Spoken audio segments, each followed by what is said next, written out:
For our hearts, oh God, are ready to receive from you. In the name of Jesus Christ, amen.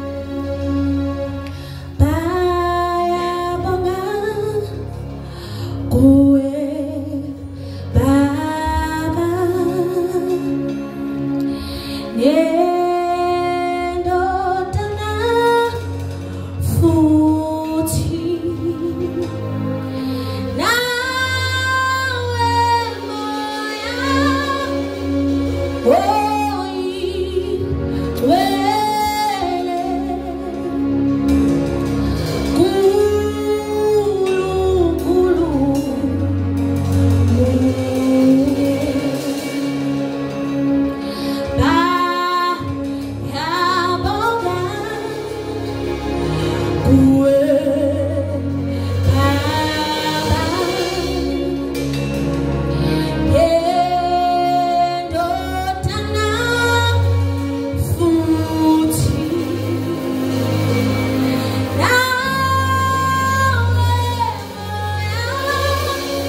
zonke izindlela zakhe ziphakeme futhi zenze njani. At times we go through things that we don't understand. Ila kufanele sibonge khona. Uma kuThixo sithi nje kulungile. Hallelujah.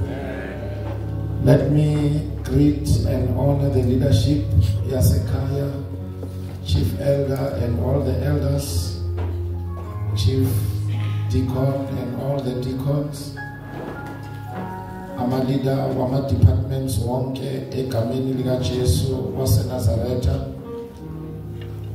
Ngihloniphe amadoda inhloko zamakhaya.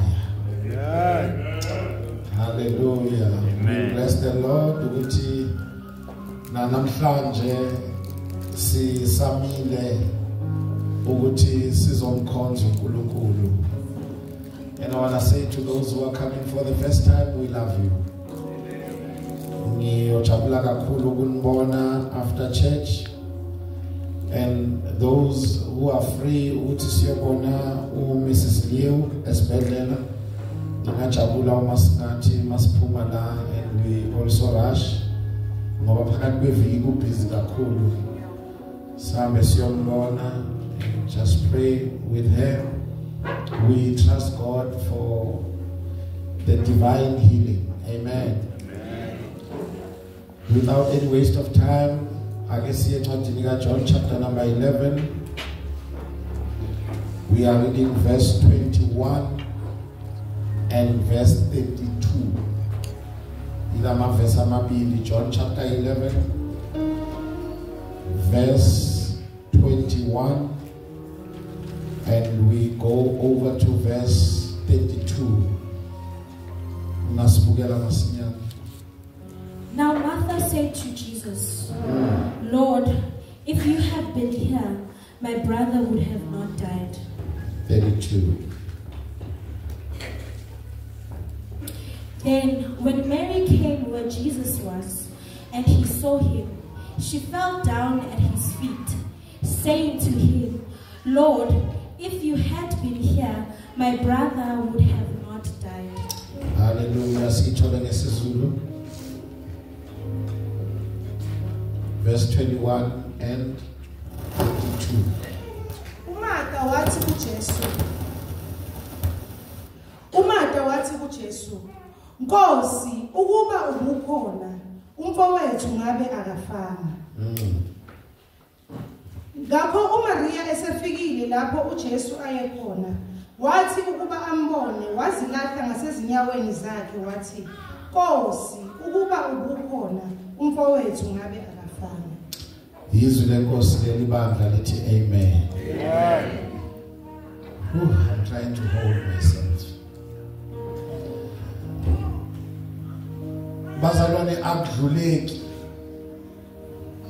Can you look at your neighbor and say, God is with us? God is with us. Aba balayo uma beoqopha lo mlayezo, they can just say, God with us part 3. Ngoba ngibathi ngiyazama ukudlula kulo mlayezo akudluleki. I know after this, I have an assignment again that God gave me yesterday as we were praying with men, but I have to finish this one first, and I will stop only when God says it is done. The past 2 weeks we've been dealing with the same subject, God with us, and this is the 3rd week. If you are to help me again to preach, just look at your neighbor and say, neighbor, it was not the sickness that killed Lazarus, but his absence. God is with us. Most of the time we give credit to the things that don't deserve credit. we praise things we are not supposed to praise. When I'm listening to these two sisters, ngekhathi ihlukene bakhipha istatement esifanayo. Bobabili bathi only if you have been here. Our brother had not died. In other words, yenugulile, but it was not the sickness that killed him. He died because you were not here.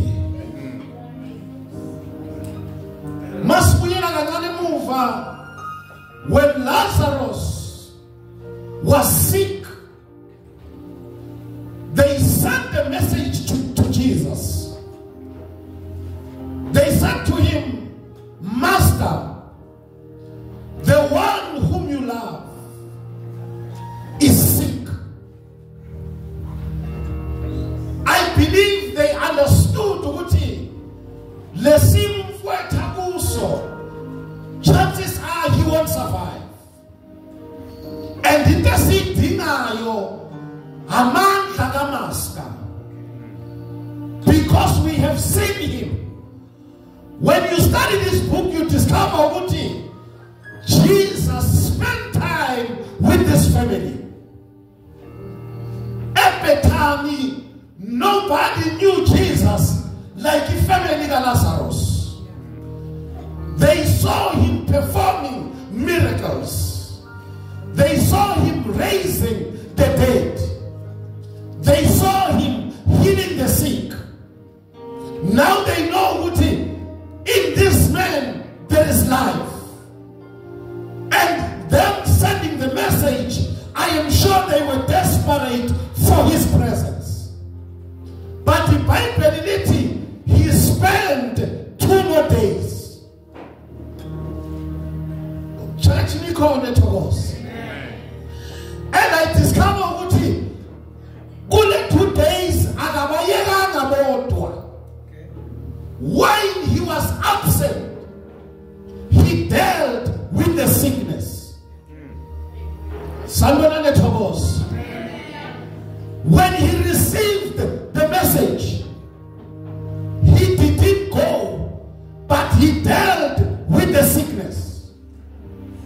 He stripped the sickness its power to kill. Engakafiki makathola umlayezo kwakathu Jesu bheka ukugula, because the Bible lithi elapho wathi lokhu kugula akusikho ngokufa. And basalwane ulizwi lo esikhuluma ngayo. In other words, akushoyo kuyenzeka, akushoyo kuyadaleka.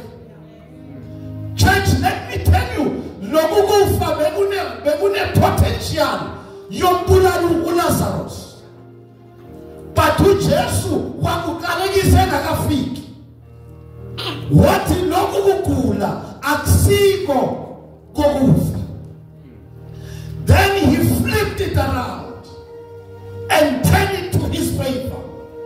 What he got on Lugugula is for the glory of God and for the Son of Man to be glorified through it.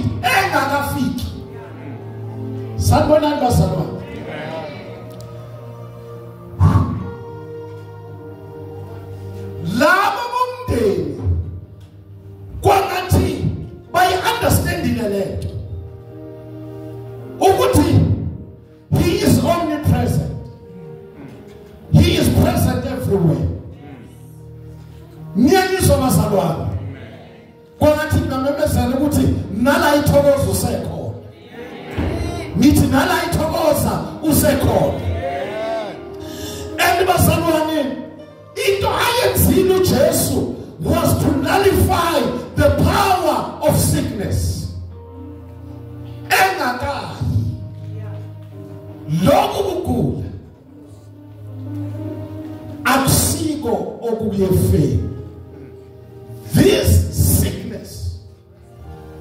Kwangathi sikake sime kancane lapha.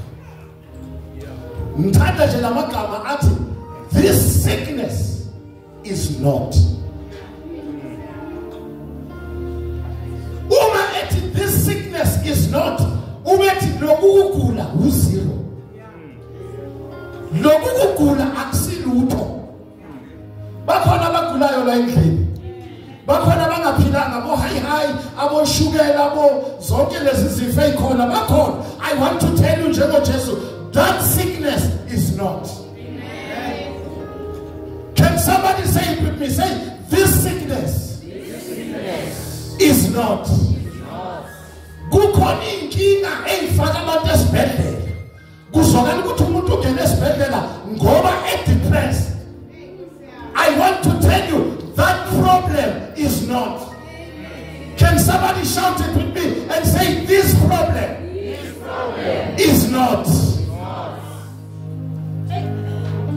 Yabona bathi nje singasho njalo shayifu stop siphume semakhaya. Angazi ukuthi ubhekane nathi. But kumele uthathe lenkinga uyimise phambi kwakho. Bese uthi this problem is not.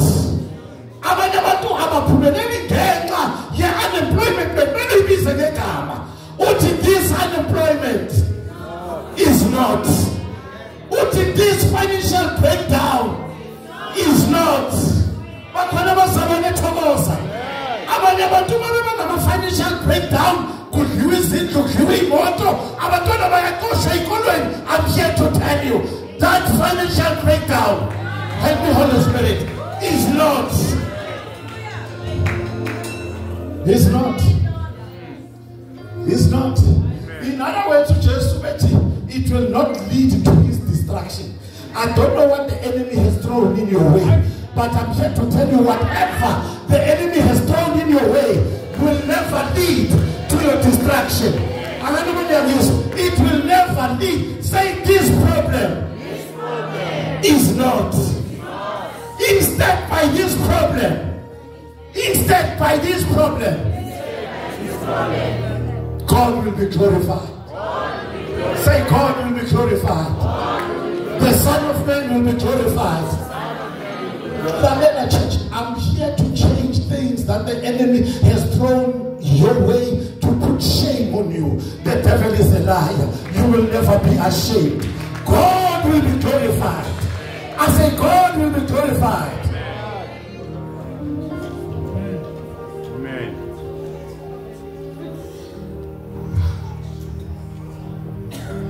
Bage bathi kunowesifazane with an issue of blood. Many people are with issues here, but I'm here to tell you, even that issue is not. Somebody say, my issue is not.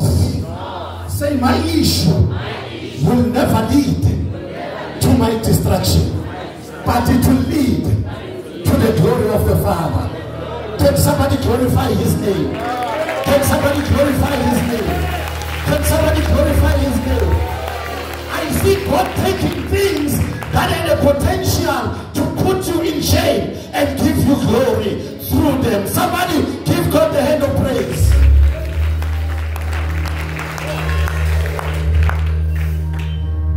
He's not. I say he's not. I say he's not. Amanye problems again emizini yethu cause ama divorce, but ngizona lifaya amandla lawo ma problem angeke umndlene kuma states of divorce.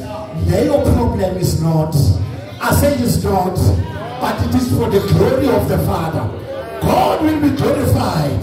Whatever problem you are facing is not. Ngizwa bazalwane mangake ngitsheleza inkinga. Mangake ngitsheleza inkinga ngize ngqobo leyo nkinga. Ngizothi naleyo ongakasitsheli yona. Naleyo akadoma lebethunga nalo wena. Lebethuvuka ukhale ebusuku ngizokutshela ukuthi nayo is not. Ngizomemezela phezu kwanenkinga encima indumiso yakho. Ngizothi leyo nkinga is not. You shall praise again.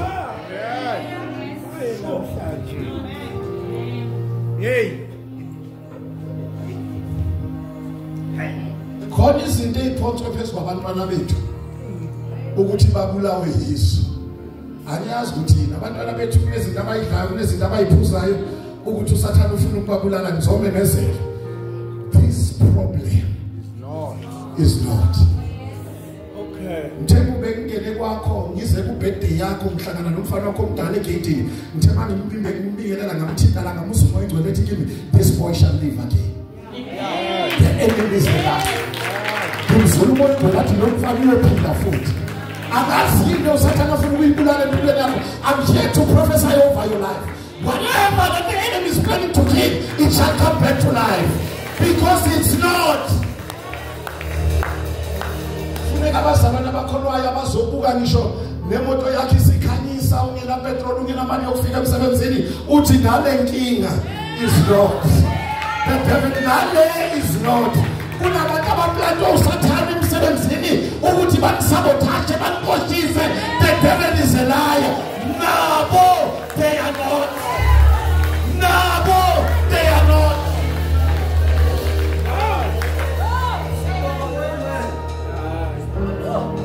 Mele maungena ekutela uthi nawe you are not, and your problems you are not. Greater is he who is in us than the one who is in the mkhulu omengakithi. Nina understand mansuka eyihlalweni abantu basezweni bathela imithi ukuthi nibe negwaqwa nsoda benu fanele bawuhlala uthi nalomuthi is not. Its power is nullified. I'm here to flip it around. Your promotion is coming in the name of Jesus. Now to our corner, promotion is coming. We are Panama. We are Panama. It's not. It's not. Fanongene kwakuthi nako lokho is not. Angazi bathele unyathele ngesibindi ngoba uthe siyonyathela ofezela sidlo kubulalayo sanda thina sahambi sisola abantu wathela uyosibona nje siphindile usibone sihleke ucabanga ukuthi ngiyasiza kusasa usibone siqhamuka because naloko okuthelile is not. Ushilo wathi nokubulalayo siyokudla sophila ngoba lento esiyamukele inamandla ibulala okubulalayo. Anoma ngizobazalwane lento esiyamukele inamandla okubulala izinto ezibulalayo.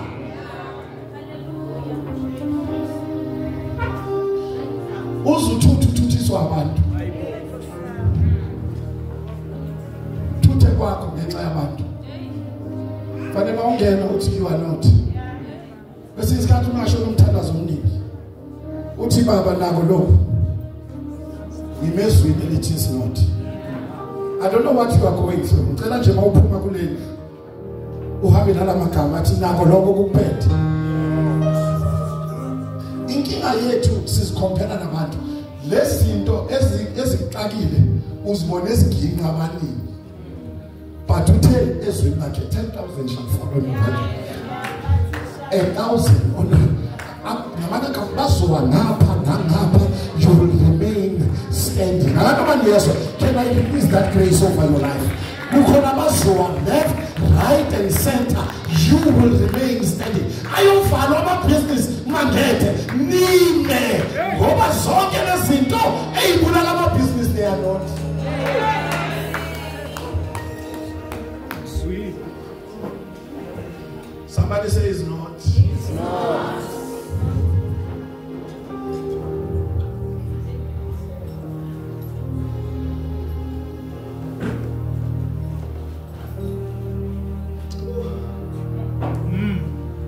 Yina uJesu mayefike ethuneni akakhulumanga nokufa akakhulumanga nokugula uzibizile uLazaro ngoba esasene uqeda amandla okugula waqeda amandla okufa ukube bekuyimbe yofika ngithi arise in Jesus name kodwa yena akuvele nje wathi Lazaro swakala ntwana Lazaro akana manyamusa kahle njoba ngishayela ngimizwe kuzwa ebiza into zakho ezabulawa amadimoni Uzothi imali yakhe woza. Imali yakhe woza. Umndeni wakhe woza.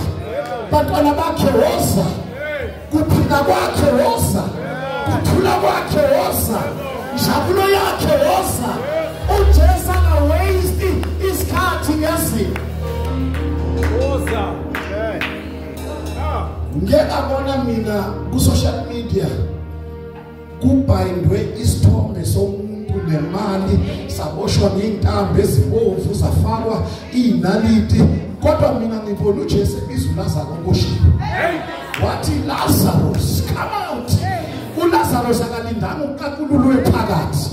Abanye benu mina imali zenu zibotshiwe ey'thumbeni nasemahlathini, we are calling them back. Zizozayiboshiwe. Into Jesu themakayenza zawaphuma boshiwe. uJesu wathi mkhululeni. Sikhomanda bona laba bobophile bazoya bayokhulula ngegama likaJesu.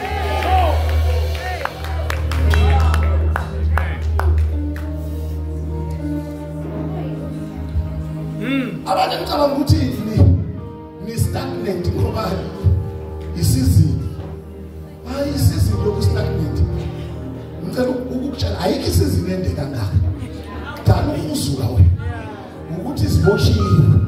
Kodwa namhlanje ngiyayibiza.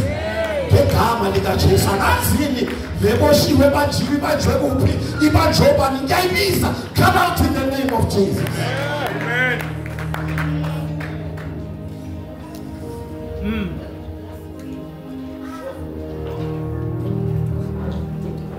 Mabefika, two ladies, different times, but same statement. Cause ugububukhona. Ngabe lo wethu angafani. Ngiyabathanda ngoba ngifuna mina abawufunda iBhayibheli ukulandela. Abathi ugububukhona. Ngaba kagulanga.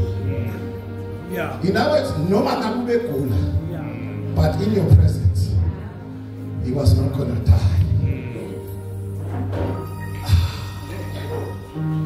Never have anything that has your name on, even outside his presence. Ngoba mayingaguliso. But yonke into esekhona so. Kufuneka abazalwane abazothatha abantwana babo bangene nabo ebukhoneni. Yingako uFaro wa negotiate noMoses noAaron. Wathi kubo hambani niyokhonza. Kodwa shiyana amakhosikazi enu, shiyana abantwana benu, shiyana imfuyo bathi aboMoses unotshe. Because they understood that anything outside his presence will die. But baba Faro sicela ukutshela into eyodwa, sihamba namakhosikazi ethu, sihamba nabantwana bethu, sihamba nemfuyo yethu. Akanabanezwa thatha yonke into yakhe ingene kuye. Ake ngezwe umunye umama la sasikhonza khona athi mfundisi kuyinikele mina la ibandleni yazo mfundisi hayi neimoto zami yimo inikele la cela imoto zami zini ehamba ngezinto imoto ngathi ngiyabuka after 6 months ubese hamba ngemoto encane ebomvu ephushwayo zonke lezi ezingangenanga kwangena yena zafela ngaphandle. Don't allow anything ifele ngaphandle. Ngena nako konke kwakho.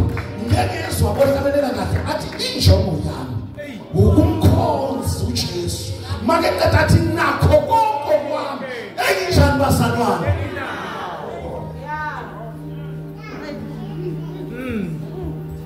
Bekufanele kubuye le yanto yabogogo Mthembu nabogogo Dorothy.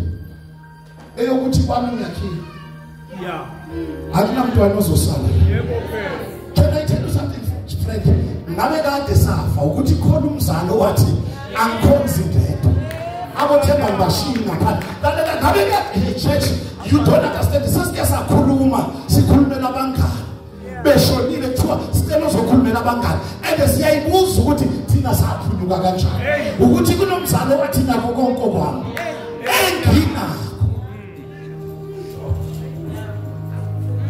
hey, Matachen, ningabuswa ilama 2000. Ayitshela ukuthi ayazawazi. Hey abazi. Kumele bazi ukuthi la endlini siyamkhonza uThixo. Yebo. Ngiyangizwa bazalwane, senze njani? Siyamkhonza akhonze ekhaya.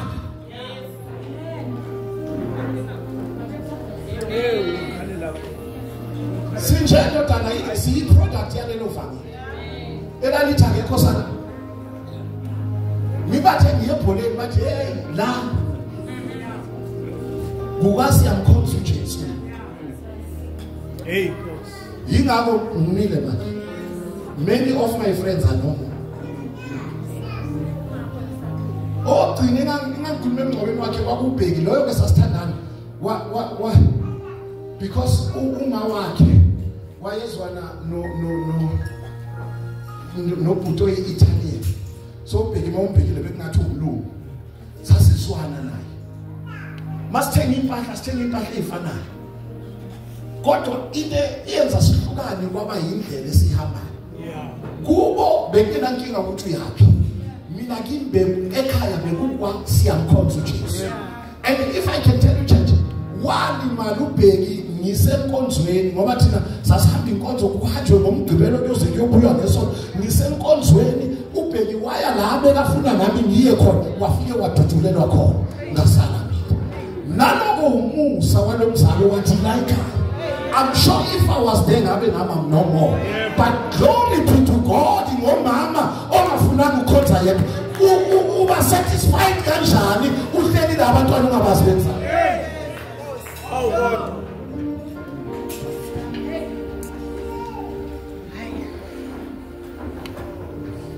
Mabizi ukuthi communist athu umkaphe ngaso. Ngefoto. Uzoze ekhaya. Eze kuJesu ekhaya. Uzoza engafuni uyogcina efuna. Niyoze nikhunjuzwe uyisikhathi sokuza. Ngoba le nto bazalwane izwakala inzima mawungakayamkeli kodwa yakungena. Yabona manje sengiba ngesibindi ngihlabelele lesihlabelele sithi yekubuhle bokumazi. Ebusheni ba. Yekubuhle. In fact ngiyathuka mangibheka iminyaka yami. Yeah. Ngithi awuvele sengingaka. Kodwa manje isibheke esipilini I'm nowhere near there. Yeah. Ebukhonini bakhe. Abanye nje bangakutshela ukuthi siyalingana ngidala. Yeah. Ukuthi nje ngisebukhonini.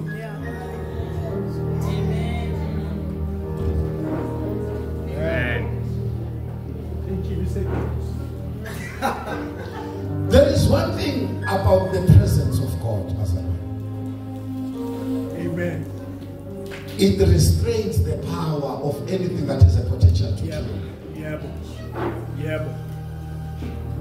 Ingabukeka ingozi mara mawusebukhonini. Yebo. Amandla ayafa aleyo nto. Angiphinde futhi. Hey. Noma ngabe yini ingababulala abantu. Yeah. Kodwa mawungena kuyo usebukhonini. Yeah. Amandla ya restrain. Uyayikhumbula le ndoda yathi didn't we cast 3 men there? Yeah. And they were bound into the midst of the fire. What but I see 4 men. Hey. What they are walking in the midst of the fire. Sure. And they are not hurt, but they are in the midst of the fire. When I look at the 4th man, he is not ordinary. He's like the Son of Man. Sponsor amadoda ingakhi la. Ubuza loyo mbuzo. Ngifuna unowuthela mina. Sibaphonsa emlilweni. Obulale laba babaphonsayo. Laba bebabathwele babaletha kwafa bona. But lamadoda masengwabheka sewamane. But intengi engimangaza tu ayahamba. Phakathi komlilo. Abakamoya sebangibambile. Uzohamba phakathi komlilo.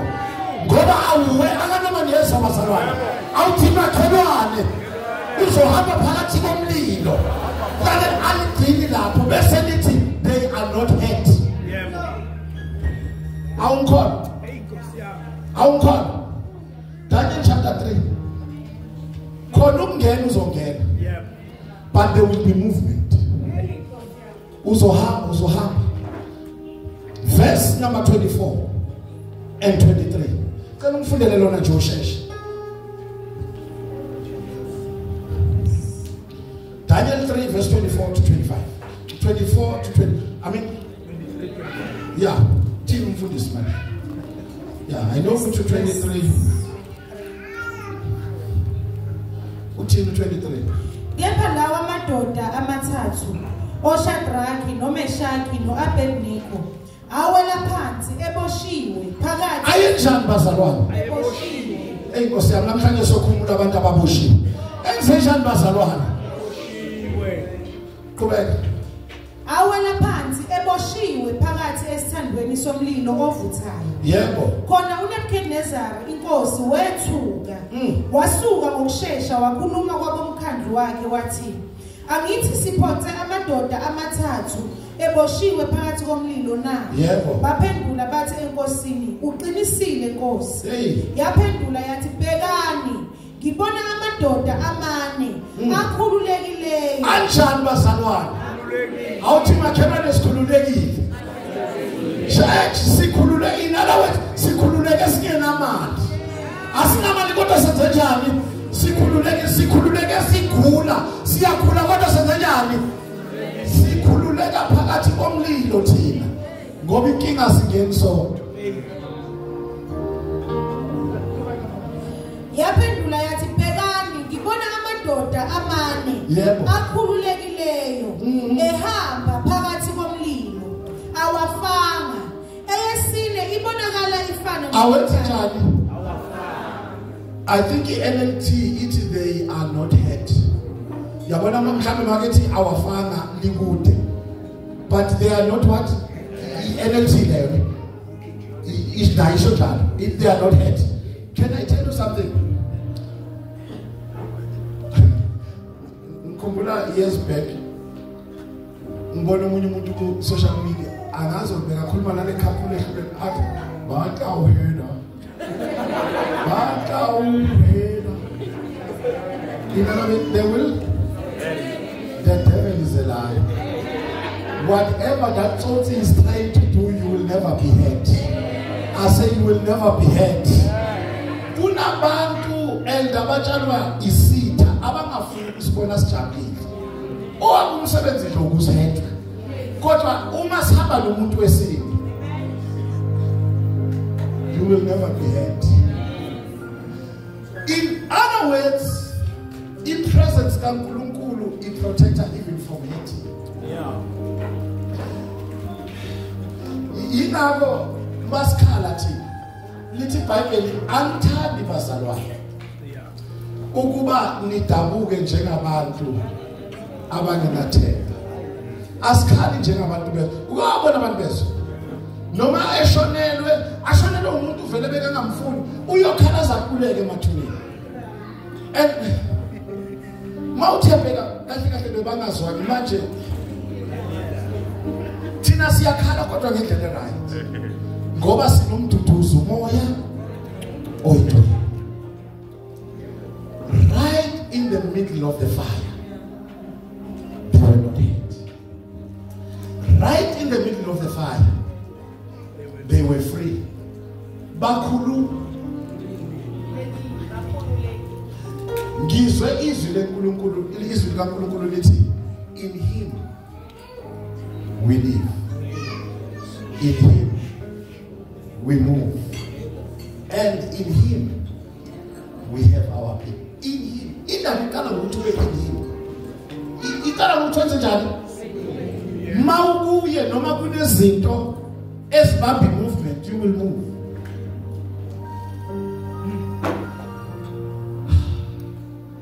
I see people building houses even during difficult times. Noma kunzima amadimoni ebuphile, but I see people building beautiful houses. I see God's people prospering. I see God's people moving forward.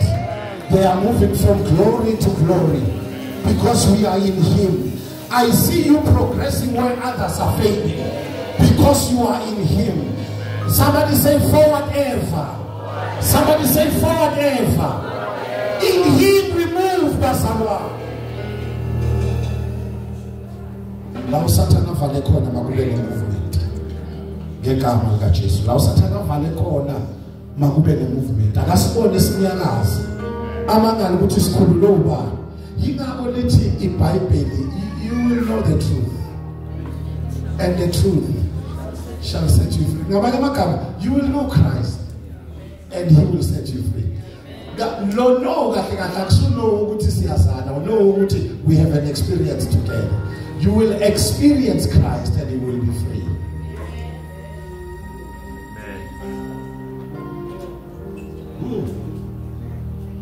God in us and God with us. Ubani ukholwayo ukuthi inkosi nathi. Jesus.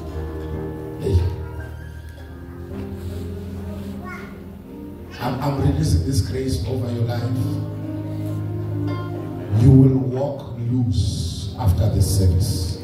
I say you will walk loose and you will never be hurt. In the name of Jesus. Can I tell you this, church? In His presence, He shuts every mouth of everything that is a potential to swallow us. Kukhona izinto ezifuna ukusigwinya. Kukhona abanye omunye ugwinywe ipoverty, omunye ugwinywe rejection, omunye ziningi izinto ezigwinya abantu, but uNkulunkulu unamandla. Mawuya khona lapha encwadini kaDaniel ku chapter number 6. Ngizwa mina inkosi memeze kuseni. Yathi Daniel, servant of the living God. Has your God, whom you serve continually, sometimes continually, Daniel, ngabe lenkosi ikhonzayo njalo ibe namandla yini wokukhulula emlonyeni weingonyama? Namusu Daniel ephendula ethi mana njalo wena Nkosi. Anganoma niyangizwa bazalwane. There is one thing about being in the presence. Yazi i-problem ikuphi? Lithi iBhayibheli, has the God or your God whom you serve continually, not occasionally. Kunabantu abafuna igrace kaDaniel but abafuna ukuserva njengoDaniel. But declare izwi kaDaniel empilweni zabo kodwa bengahambanga njengoDaniel. Bazalwane, people who serve casually balukewarm. But abantu abaserva continually, yabona umuntu oserva continually yilo umuntu oserva noma isimo sibhekane naso. Phela uDaniel wathi noma sekabona ukuthi uthreshiwe, iBhayibheli lithi wawavula amafastela. Azange afihle ukuthi ukhothama kubani, wawavula wakhothama ebheke eJerusalem because he was serving continually. Yeah, amen. Has the God whom you serve, did it say occasionally? Kunabazalwane abe occasionally. I'm sorry ke ake silungise. Kunabazalwane bani? There are people who serve Him uma kungenanto abayenzayo empilweni yabo. Can I ask you a question? Ungazimisa izinto zakho ngenxa yokumkhonza. Ufake pause. Uthi ngicela email. Ngisakhonza uNkulunkulu. I remember Baba Mthombeni when I was buying my first car. Imoto yami yokuqala, yazi imoto yami yokuqala kwaba umhlola. Ngangiqeda thola umsebenzi ngathenga imoto yokuqala nge3 months. Bayaza kakhulu engami. 3 months. Ngikhumbula ngingene garage lapha eBenoni, being a young boy and excited ngihamba na one brother who was my senior emsebenzini siyothenga imoto because bebe sofuna neassurance ngoba ni fresh 3 months asikho show ngawe angakabi na nekwelete eningi so ngihamba naye ukuthi yabona yobanika leassurance ukuthi ayisebenza ngathi you will pay. Uma sifika lapha siyayibheka imoto ngiyayibona le moto yinhle kwakusangena amakhosa like baba ngithi umfana omncane yinhle isportiwe ngithi ayilenge ngiyithanda le. Uma sisathi senza ipaperwork bathi labaphathi lalela no sicela kume yonke into ake niphume niyosibinde emotweni sisayothandaza. Ngathi mina hey nabo abantu bengayifuni ibusiness angithi ngiyang bathi phumani isikhathi sami ngakwata ngathi kulobhuti bengihamba na asami ngeke mina ngilinde labantu asiye kwelinye igarage sapho mangithi ngena kwelinye igarage angiyithonde into engiyifunayo wathi lobhuti ayazi kusasa sibuyele mfana yehlisa nje umoya mina ngidubile ngithi ancenga mari ibonile leyatsimbi yehlisa nje umoya hayi nami ngoyehlisa umoya ngakusasa after tea time singene emotweni sishone khona. Uma sifika lapha ngiye kulobhuti oyi-agent ngithi ndoda iplayer nsimbi yami engiyibonile athi uwe lo brother odubile izolo ngithi yebo but angithi ngiyile athi kuthema kuvulwa kwaqhamuka ubaba webhunu ehamba nentombi yakhe leyo nsimbi yakho wayithatha cash ngibuka ukuthi mina bengiza ngebank laba bavala ngenxa kaNkulunkulu wabo bayothandaza ngaduba mina kwebank kwafika umuntu ophethe cash wayithatha cash. Basalwane, when we sacrifice things for God, He gives us the best. Inkinga yabazalwane kunezinto abangeke bayiyeke ngenxa kaNkulunkulu. Abantu aba-occasional, the God whom you serve continually. Now ke mawufunda iBhayibheli awufundele ngesizulu mama John chapter 8 verse 31 sekufuna siyovala. John chapter 8 verse 31. Verse 31. Yes. Ngakho ke uJesu wakhuluma kubaJuda abasebekholwa kuye wathi uma nini esifundisweni sami uma nenze njani bazalwane uma nenze njani ngesilungu lithi if you continue lento yokukhonza uNkulunkulu akusinto ya sometimes uyenze kancane uphinde uyeke uyenze kuyamiwe evangelini kumiwa kumnandi kumiwe kukubi kumiwa kukhuphuka kumiwa kwenziwani kumiwa kwehle uthi uma nini esifundisweni ifunda uliqede mama uma nini esifundisweni sami yebo ningabafundi bami uqobo niyakulazi iqiniso neqiniso liyakunikhulula njengamadoda amathathu you will know the truth and the truth will do what kodwa kukhulunywa ngabantu abamile. There are people who worship Him when everything goes all right. Yabona makhamba kahle uyingcwele ngake ngantshela ngithi ngalabo makhelwane bakagogo wami esibukeni uthi gogo ubebezwa njalo uma kukhona oholile kube nesihlabelelo bekuba nengoma ngale kumakhelwane ugogo wami ngoba bekuwomunye ugogo nje naye uthanda ukukhuluma avela athi uyabezwa banesitshibo namhlanje kunabazalwane besitshibo who worship Him uma amafriji atwe akutshela kubaba bala izandla baba bala ikhaya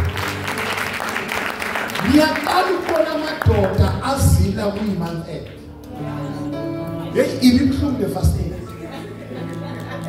ibibhlungu ngale ndlela yokuthi bengithi noma ngifuna amanzi efrijini kukhona izinto ezibukayo uthi Lord have mercy iphutha ngikhohle ukutshela lo nkosikazi kuphela sizini ungaqali uyothenga awulinde kudlule isizini yami manje ngithi mangivula ifriji nje ngifuna amanzi ngithi Nkosi yiba nofefe phezu kwabantwana bakho ake niphinde nishayele izandla because asizilanga ngoba silambile sikwazile ukuyela zonke izinto sifuna ubuso bakhe. And I can tell you he will answer us impendulo ziyeza. But church, as I close, uthi Daniel, my God sent his angels and they shut the lion's mouth so they have not hurt me. Whatever is meant to hurt you is over the umlomo. It will never hurt you. In the name of Jesus. You will never be hurt. Say you will never be hurt. Say you will never be harmed because you are in his presence. Nkosi ukube ukukhona. Hey.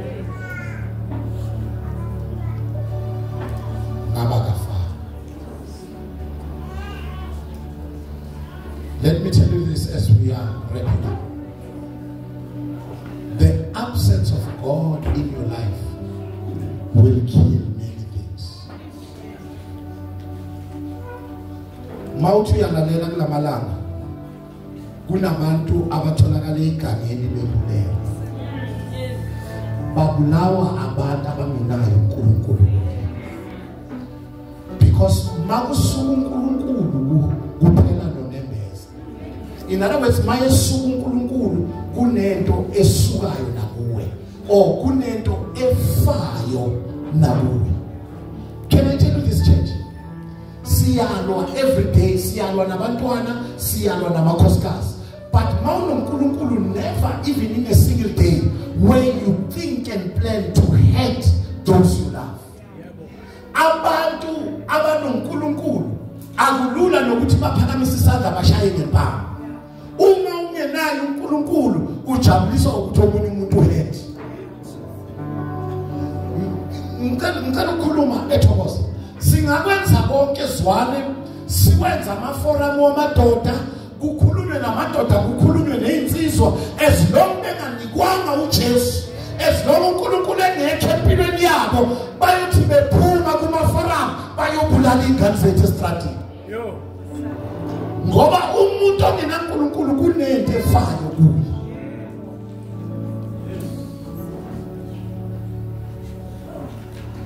Umdlisa kanjani omunye unoNkulunkulu?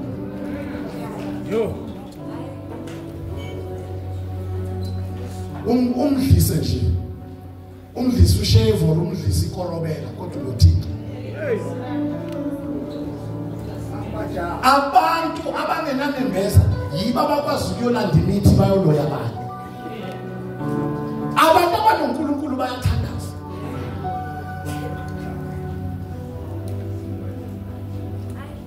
Siyabakhulekela namakhosikazi ethu mawumbona ngathi uhlakanipheka kakhulu uthi moya oyigcwele mthembe. Thila naye. Yebo. Akashaywa moya oyigcwele faka ukuthobeka kuye. Akunjalo. Ngoba angeke ube nomoya oyigcwele nenkani nokubhelela at the same time. Yebo. Mangena umoya oyigcwele khona izinto ekumele ziwe.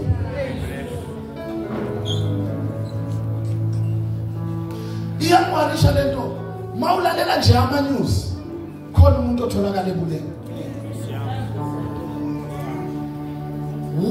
Basithatha ispeed. Uthi Paul unembeza wabo uayiniwe.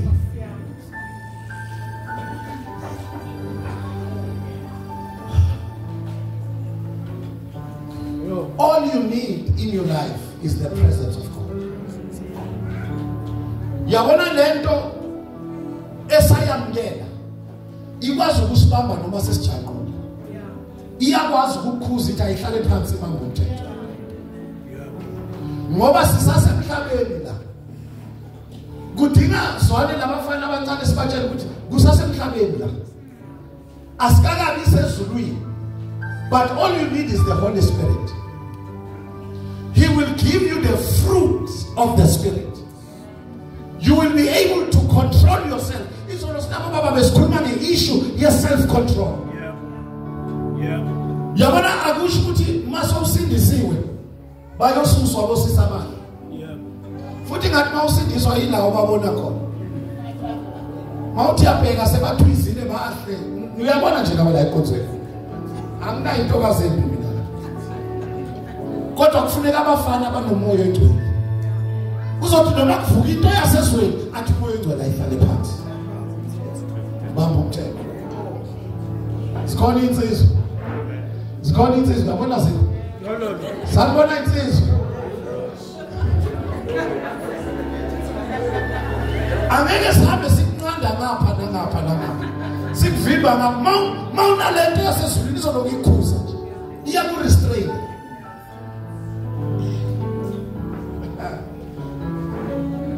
I was sharing nabo baba ngithi enye into awuzibeki endaweni obonayo ukuthi uzolimala kuyo. You need to make sure ukuthi every time you are safe where you are. Yingakho ngathatha isinqumo sokuthi angeke ibe umfundisi uze everywhere. Because ngakubona ukuthi ukuba everywhere uzolimala. Mangabe kunomama ufuna umthandazo, mangahambi noma mfundisi, ngithatha uelder field. I'm keeping myself safe. Malokuthi wena unesibindi. Uyindoda yevangeli. Siyobuza ngelinda. Uthi uyashumela sithi we baba. Usudlile yini emthini? Oyane kuwo ukuthi ungawudli. Keep yourself safe. Mawuntwana kaNkulunkulu in his presence. Bengibatshela boba ngilana ngikhonza khona ngiphethe branch ngisingile. Labo sisabancane bebathanda kakhulu ukukhuluma nomfundisi. Mangithi ngiyalalela ngiyazi ukuthi besingeke isidingo sokuthi akhulume. Kancane ngicela ukubona upastor. Unabo mama wonke umntana ethu uzolimala. Yena umfundisi kodwa usaseyingane. Bebayinayo ngicela ukubona umfundisi jambe bona kuqala singakusiza mntanami. Hayi mama sesiyilungisa next week. Keep yourself safe.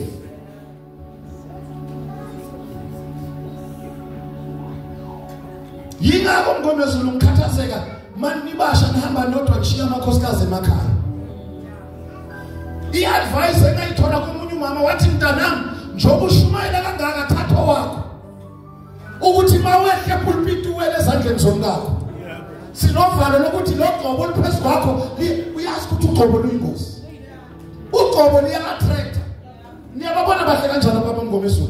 Kufuneka makehla la awele ezandleni zomkakho.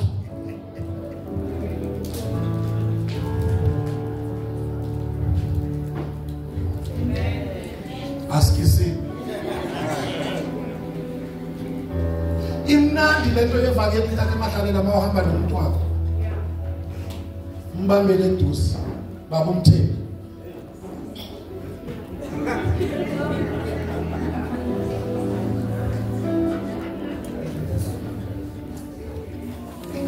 Sinalo njalo siyambona baba mabaleka kashumela kulosisi njalo ucela amavesi lengaphandle. Njalo wakwafa abasekhabanya bobaba ongawathola kuya amavesi.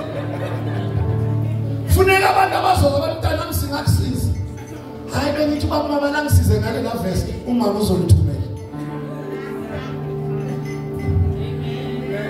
Amen. Ukube ubukhona. Enye into esilimazayo ukusuka ebukhoneni. When you move out of his presence, usenkingeni. When you are in his presence, you are safe. Khona ingoma ehlatshelelwa abantwana bami bathi ebukhoneni bakhe kunesimanga. Futhi ebukhoneni bakhe kunenjabulo. Kukhona izinto ezibulawe isitha in your life because God was not there. I'm here to tell you what today they are coming back to life. Siyavuka siyama. Ngoba sisebukhoneni. Ebukhoneni church kunempilo. kunamandla kunokunqoba.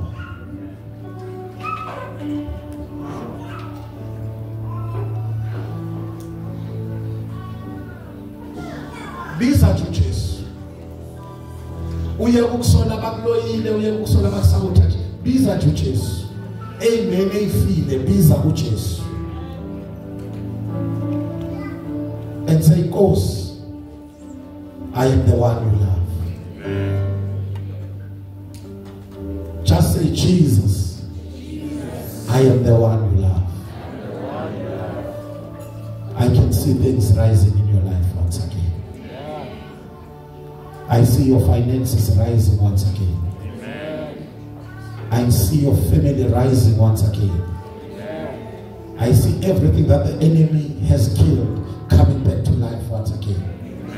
Because la Gugwa resurrection power, nothing will die forever. Someone told us. Never live your life outside his presence.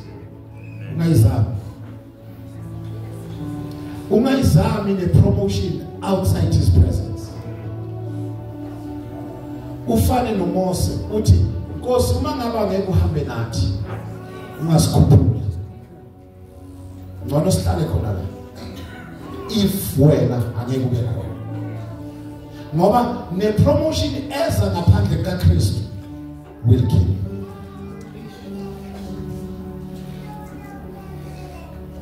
As I close, when we were praying yesterday, God said to me, "Kukhula zokwenzela abantu bakhe kule ndawo.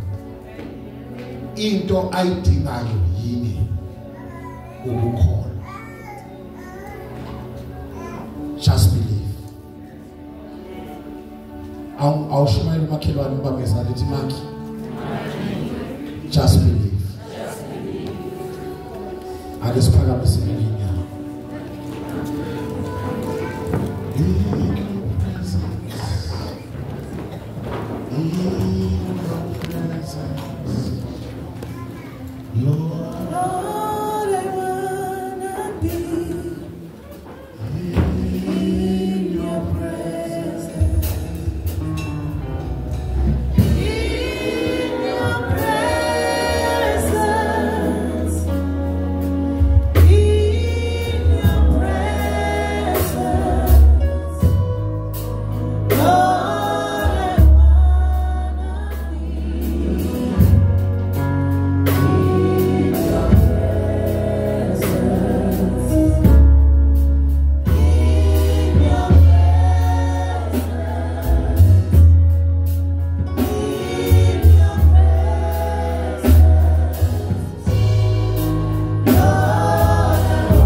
But don't allow anyone to take you out of the presence of the Lord. You can be out of the church, out of the position, but as long as you are in his presence, you are safe. Kukhona abantu abasesontweni, but they are not in his presence. They are just in the church. And I can tell you, you are not covered. Okudingayo empilweni yakho is just to be in his presence. Kunomzalwane okhona la today, I just want to pray with you. If you are here and say, Mfundisi, there's a lot that the enemy has killed in my life. I need that resurrection grace. I need that resurrection grace. If you are here, just come quickly so that I pray with you, sisters of valor. Ukuthi uNkulunkulu avuse izinto ezibulewe isitha empilweni yakho avuse konke okubulewa amadimoni avuse. I'm just bringing you to the presence of the Lord, to the presence of the Father. La kuvuka khona yonke into efile, la kuvuswa khona konke okubulawa isitha. I will ask the elders to come forward. It's coming back to life once again. Just lift up your hands.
Whatever the enemy has killed, Father, I pray it's coming back to life again.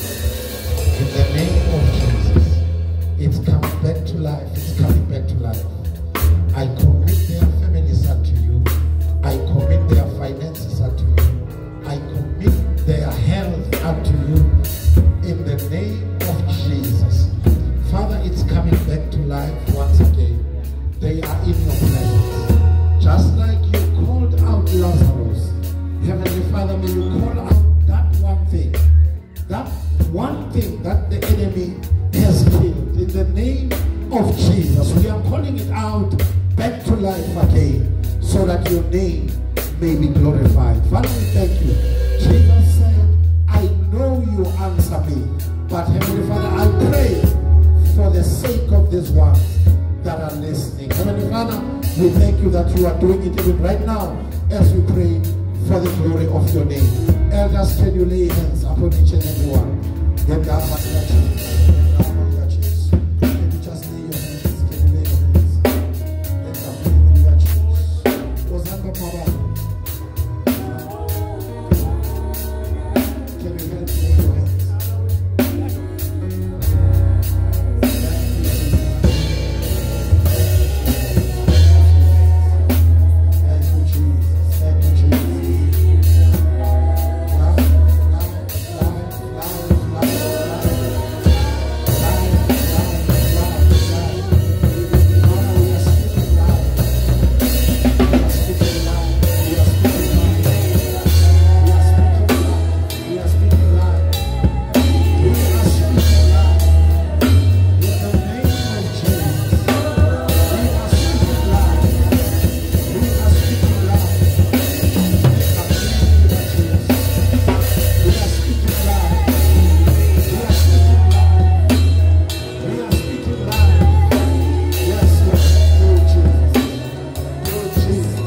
Jesus.